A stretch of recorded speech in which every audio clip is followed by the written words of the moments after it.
My name is Sophia, and I'm the brand and content marketing manager at Jobelon. I'm also a so-called digital nomad, or slowmad, as I like to call it, which basically means that, well, in my case at least, that I'm working from all corners of the world. So how does remote work actually benefit employees? I'm about to give you 3 reasons why remote work is more than just a trendy perk, and 3 tips on aspects you need to have in mind when transitioning to a more remote-friendly policy. So here are my top 3 reasons. Number 1, work-life balance. Instead of workers fitting themselves into a job description, the tables have now turned, and workers do no longer want to compromise their quality of life for a career.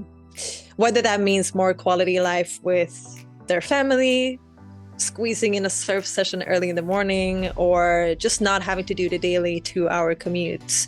The pandemic opened up a whole new set of possibilities to get our life puzzles together and create a more meaningful reality for ourselves. So number 2, happiness at work might sound like an extremely vague term, but it is fundamental in order to keep talents.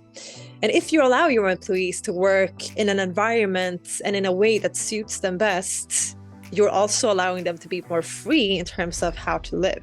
And if we have employees that work in a way that suits them the best and makes them thrive, we get rewarded in terms of happier employees, and in the long run, people that will stick with you for longer. Number 3, mental health. When done right, remote work can help improve employees' mental health.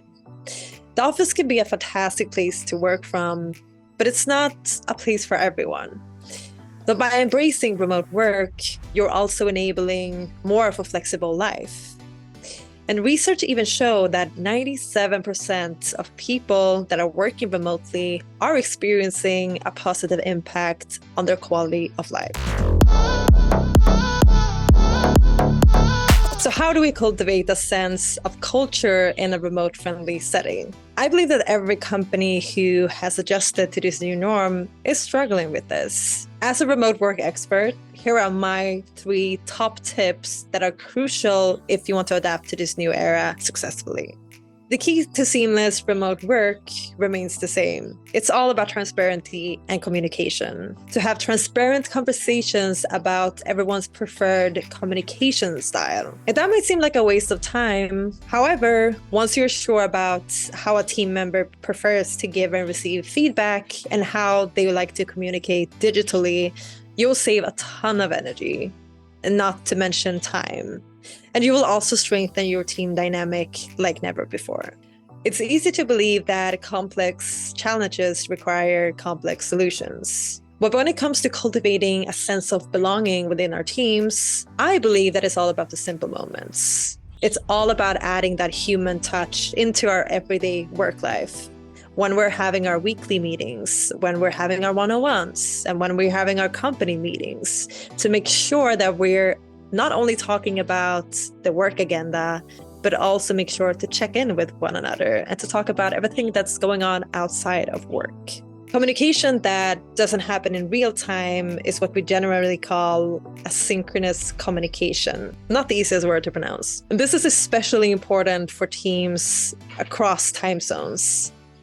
So make sure to have, first of all, open documents that you continuously work on in order to streamline the working process. Another thing that is helpful is to use a project management tool where your coworkers can communicate in their own pace and simultaneously work on the same projects without having to be physically together. I know this is a big topic and we're only scratching the surface, but these were a few key points that I believe are crucial in order to transition to a more remote-friendly approach. If you would like to deep dive into more insights, make sure to follow us here on LinkedIn, subscribe to our newsletter, and check out our latest content offers. But for me, it's becoming evening here in Bali and I'm gonna go to bed. But thank you everyone for watching.